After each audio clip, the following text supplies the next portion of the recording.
Welcome back to my channel. Tech ভিডিওর পক্ষ থেকে সবাইকে আবার স্বাগতম। আজকে থেকে আমরা একটি নতুন ভিডিও টিউটোরিয়াল সিরিজ শুরু করতে যাচ্ছি পাইথনের উপর। এটি এই কোর্সটি ডিজাইন করা হয়েছে একেবারে বিগিনার্সদের জন্য। তো পাইথন একটি জনপ্রিয় একটা ল্যাঙ্গুয়েজ, আমরা জানি। পাইথন এখন সবাই ইউজ করে, সফটওয়্যার ইঞ্জিনিয়ার থেকে শুরু করে ডাটা অ্যানালিস্ট, আপনার ম্যাথমেটিশিয়ানস, তারপরে হচ্ছে হ্যাকার্সের জন্য সবচেয়ে জনপ্রিয় একটা ল্যাঙ্গুয়েজ, সায়েন্টিস্টের জন্য একটা জনপ্রিয় ল্যাঙ্গুয়েজ, অ্যাকাউন্টসের জন্য একটা জনপ্রিয় ল্যাঙ্গুয়েজ, এবং ইঞ্জিনিয়ার্সের জন্য তো অবশ্যই এটি একটি জনপ্রিয় ল্যাঙ্গুয়েজ, সেগুলোর মধ্যে একটি। এছাড়াও স্টুডেন্টস থেকে শুরু করে সবাই এটা ব্যবহার করে, কারণ এটা রিচ লাইব্রেরি রয়েছে এবং এটি ব্যবহার করার 6টি কারণ রয়েছে। এই 6টি কারণের মধ্যে প্রথম যে কারণটি রয়েছে সেটি হচ্ছে এটি কম সময় এবং কম লাইনে কোডের মাধ্যমে আমরা যে কোনো জটিল এবং কঠিন সমস্যা সহজে সমস্যা সমাধান করতে পারে, যার ফলে এটি সবচেয়ে জনপ্রিয় একটা ল্যাঙ্গুয়েজ। এখন দ্বিতীয় যে কারণটি রয়েছে সেটা হচ্ছে এটি একটি মাল্টিপারপাস ল্যাঙ্গুয়েজ, অর্থাৎ এটাকে বিভিন্ন কাজে ব্যবহার করা যায়, যার পরে এটির জনপ্রিয়তা দিন দিন বৃদ্ধি পাচ্ছে। সো যেই ক্ষেত্রগুলোতে এটি আসলে ব্যবহার করা যায় সেই ক্ষেত্রগুলো যদি আমরা বলি, যেমন ডাটা অ্যানালাইসিসে এটাকে ব্যবহার করা যায়, মেশিন লার্নিং, আমরা জানি মেশিন লার্নিং এবং এতে এটাকে ব্যবহার করা যায়, অটোমেশনে ব্যবহার করা যায়, ওয়েব অ্যাপসে ব্যবহার করা যায়, ডেস্কটপ মোবাইল অ্যাপসে ব্যবহার করা যায়, টেস্টিং থেকে শুরু করে হ্যাকিংয়ে এটি সবচেয়ে জনপ্রিয় একটা ল্যাঙ্গুয়েজ। সো বাকি যে 4টি কারণ রয়েছে কারণগুলোর মধ্যে প্রথম যে কারণটি রয়েছে সেটি হচ্ছে এটা একটি হাই লেভেল ল্যাঙ্গুয়েজ। আমরা জানি হাই লেভেল ল্যাঙ্গুয়েজ কি, এবং এটা একটা ক্রস প্ল্যাটফর্ম মানে হচ্ছে যে এটাকে যে কোনো জায়গায় যে কোনো প্ল্যাটফর্ম ইউজ করা যায়। হিউজ কমিউনিটি রয়েছে, লার্জ ইকোসিস্টেম, অর্থাৎ এখানে অনেক লাইব্রেরি ফাংশন রয়েছে। আমরা পুরো টিউটোরিয়ালটিতে আমরা পাইথন 3 নিয়ে কাজ করব, পাইথনের 2 নিয়ে না, পাইথন 3 নিয়ে কাজ করব। তো আমরা যদি পাইথনের কোড করতে যাই, আমরা একটা আইডি হেল্প নিব। আইডি কি আমরা জানি, ইন্টিগ্রেটেড ডেভেলপমেন্ট এনভায়রনমেন্ট। এটি আমাকে কোড লিখার, ডিবাগ করার, কম্পাইল করার, এই সব সুবিধা দিয়ে থাকে। সো ইউনিক্সে আমরা আইডিয়ালি ব্যবহার করে থাকি আইডি হিসেবে, এবং উইন্ডোজে আমি হচ্ছে এখানে পুরো টিউটোরিয়ালে পাইচাম ইউজ করব। আমরা কিভাবে পাইচাম এবং পাইথন 3টা ডাউনলোড করব সেটা আমরা একটু পরে শিখবো। এছাড়া আপনারা যদি এডিটর ইউজ করতে পারেন, ভিএস কোড এবং সাবলাইম, এই দুইটি এডিটরস রয়েছে, এই দুইটি এডিটরস ইউজ করেও আপনারা হচ্ছে পাইথনের কোডিং করতে পারেন। আমি পুরো টিউটোরিয়ালটিতে পাইচাম ইউজ করব। তো চলুন তাহলে আমরা এনভায়রনমেন্টটা সেট আপ করে ফেলি। এনভায়রনমেন্টটা সেট আপ করার জন্য আমাদের প্রথমে পাইথনটা ডাউনলোড করা লাগবে। পাইথন এখানে গুগলে যেয়ে লিখব পাইথন, এটা দিলাম।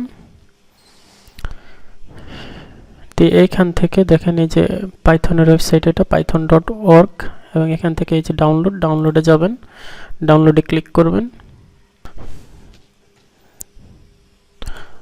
ওকে, তাহলে দেখেন এই ওয়েবসাইটটাতে আসবে। ওয়েবসাইটটাতে আসার পরে দেখেন এখানে ডাউনলোড, এই যে Python the latest version of Windows. আমি যেহেতু উইন্ডোজ ব্যবহার করছি, আমি উইন্ডোজটা ডাউনলোড করব। আর আপনারা হচ্ছে যে যদি উইন্ডোজ ব্যবহার করেন তাহলে উইন্ডোজটা ডাউনলোড করবেন, আর যদি লিনাক্স বা অন্য কিছু ব্যবহার করেন তাহলে দেখেন Linux, Mac or others operating system যেগুলো আছে সেগুলোর জন্য এখান থেকে ক্লিক করবেন। আপনারা হচ্ছে যে ডাউনলোড পাইথন 3 অর্থাৎ ভার্সন 3 ডাউনলোড করবেন, 2 ডাউনলোড করার কোনো দরকার নেই। ভার্সন 3তে আমরা কাজ করব ডাউনলোড। তো এখানে ক্লিক করবেন। ক্লিক করার পর আপনার ডাউনলোডে যে আমার ডাউনলোড শুরু হয়ে গেছে, আমার ডাউনলোড করা আছে। ডাউনলোড করার পরে এটি ইনস্টল করে নেবেন। পাইথন ইনস্টল করার পরে আপনাকে আরেকটা জিনিস আইডি ইনস্টল করতে হবে, সেটা হচ্ছে আমরা পুরো টিউটোরিয়ালে আমরা আইডি হিসেবে পাইচাম ইউজ করব। আপনারা চাইলে যে কোনো আইডি ইউজ করতে পারেন, অথবা এডিটরসও ইউজ করতে পারেন। এডিটরসের মধ্যে আমরা বলেছি যে এখানে কি রয়েছে, পাইচাম রয়েছে, এবং এডিটরের মধ্যে রয়েছে আপনার সাবলাইম টেক্সট, তারপরে রয়েছে আপনার ভিএস কোড, এগুলো আপনি যে কোনোটা ইউজ করতে পারেন। ওকে, আমরা পাইচাম ইউজ করব। পাইচামে দেখেন এখানে ডাউনলোডে ক্লিক করবেন। ডাউনলোডে ক্লিক করার পরে তাদের ওয়েবসাইটে যাবে। আচ্ছা, এখানে আসার পর আপনি দেখেন এখানে 2টি ভার্সন আছে পাইচামের। একটা হচ্ছে প্রফেশনাল ভার্সন উইন্ডোজের জন্য, এটা হচ্ছে কমিউনিটি ভার্সন। আপনারা যদি অন্য কোনো প্ল্যাটফর্ম ইউজ করে থাকে, ম্যাকের জন্য হলে এখানে যাবেন, লিনাক্সের জন্য হলে এখানে ক্লিক করবেন। ক্লিক করে আপনার যেটা প্রয়োজন সেটি ডাউনলোড করবেন। তো আপনারা একটা জিনিস মনে রাখবেন, আপনারা এটা হচ্ছে প্রফেশনালটা না, আপনারা হচ্ছে কমিউনিটিটা ইউজ করবেন। এটা ওপেন সোর্স এবং ফ্রি। সো হচ্ছে আপনি এই ভার্সনটা ডাউনলোড করবেন। ডাউনলোড করার পরে ডাউনলোডে ক্লিক করবেন। ডাউনলোড করার পরে আপনার ডাউনলোড শুরু হবে। আমি আগে ডাউনলোড করে রেখেছি, এখন হচ্ছে আমি ডাউনলোড করেছি এবং ইনস্টল করে রেখেছি। আপনারা এটা ডাউনলোড করার পরে যে আমার ডাউনলোড শুরু হয়ে গেছে, আপনারা হচ্ছে ডাউনলোড করার পরে ইনস্টল করবেন, ইনস্টল করার পরে পাইথন ওপেন করবেন। ওকে, আমরা যদি পাইথন 3 এবং পাইথন যদি সঠিকভাবে ইনস্টল করতে পারে, তাহলে ইনস্টল করার পর আমরা যদি এটা ওপেন করি, পাইথন যদি ওপেন করি, তাহলে আমাদের এরকম একটা উইন্ডো আসবে। উইন্ডো আসার পর আমরা এখানে নতুন একটা প্রজেক্ট তৈরি করব। ফাইলে যাব, ফাইল থেকে হচ্ছে নিউ প্রজেক্ট থেকে আমরা এখানে এই লোকেশনে কোথায় সেভ করতে চাচ্ছি সেই লোকেশনটা দেখিয়ে দেবেন এবং এখানে একটা আপনার প্রজেক্টের নাম দিবেন।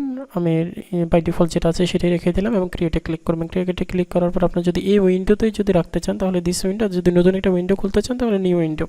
আমি উইন্ডোতে রাখতে চাচ্ছি, দিস উইন্ডোতে ক্লিক করলাম। ক্লিক করার পর আমার একটা দেখেন একটা ভার্চুয়াল এনভায়রনমেন্ট তৈরি করছে, কারণ আমরা জানি যে কি পাইথন একটা ক্রস প্ল্যাটফর্ম একটা ল্যাঙ্গুয়েজ, যার ফলে এখানে একটা ভার্চুয়াল এনভায়রনমেন্ট তৈরি করবে সে। ঠিক আছে, কারণ হচ্ছে কি আমরা ভার্চুয়াল এনভায়রনমেন্ট কেন তৈরি করছি, কারণ আমরা এখানে যে কোডটি লিখবো সেটা অন্য যে কোনো প্ল্যাটফর্মে যাতে রান করতে পারে সেজন্য একটা ভার্চুয়াল একটা এনভায়রনমেন্ট তৈরি করে নিচ্ছে সে। জাভা ভার্চুয়াল মেশিনের মতোই এটা আসলে কাজ করে। আচ্ছা, আমাদের নতুন প্রজেক্টটা তৈরি হয়ে গেল। তৈরি হওয়ার পর আমরা এখানে যে আমাদের আনটাইটেলড 1 এই প্রজেক্টটা হচ্ছে আমাদের, আমরা এখানে হচ্ছে রাইট বাটন ক্লিক করব। রাইট বাটন ক্লিক করার পরে হচ্ছে নিউতে যাব, নিউতে গিয়ে আমরা একটা পাইথন ফাইল নেব।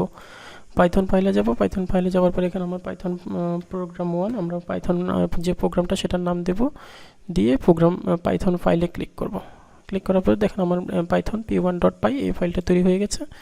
আচ্ছা, আমাদের প্রোগ্রামিংয়ের প্রথম আমরা যে একটা প্রোগ্রাম করে থাকি সেটা হচ্ছে হ্যালো ওয়ার্ল্ড। চলুন আমরা সেটি রান করে দেখি, তাহলে রান করার যদি সঠিকভাবে যদি রান করে তাহলে আমরা বুঝতে পারবো আমাদের সব কিছু ঠিকঠাকভাবে কাজ করছে।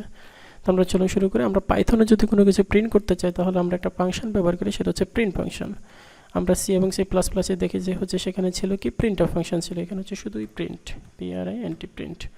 ওকে, দিয়ে আমি হ্যালো ওয়ার্ল্ড লিখছি।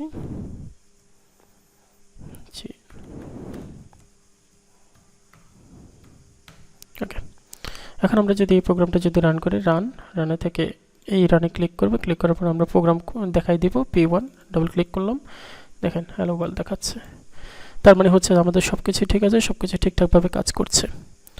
ওকে, কারো যদি সঠিকভাবে রান না করে তাহলে আপনারা দেখবেন যে এনভায়রনমেন্টাল যে ভেরিয়েবলটা আছে সেটা হচ্ছে উইন্ডোজে সেট করে দেবেন, তাহলে ঠিকঠাক করে আশা করি কাজ করবে। এরপরে যদি কোনো সমস্যা থাকে তাহলে অবশ্যই কমেন্ট বক্সে জানাবেন কী সমস্যা হয়েছে, সেটি আমি সলিউশন দেওয়ার চেষ্টা করব। তো আজকের টিউটোরিয়াল পর্যন্ত আপনারা এনভায়রনমেন্টটা সঠিকভাবে সেট আপ করবেন, করার পরে আমরা নেক্সট পরবর্তী থেকে আমরা টিউটোরিয়ালগুলো শুরু করব, তাতে করে আপনারা হচ্ছে যে প্র্যাকটিস করতে পারবেন যদি এনভায়রনমেন্টটা সেট আপ করে রাখেন। তো আজকে পর্যন্ত টেক ভিডিওর সাথে থাকার জন্য সবাইকে অসংখ্য ধন্যবাদ।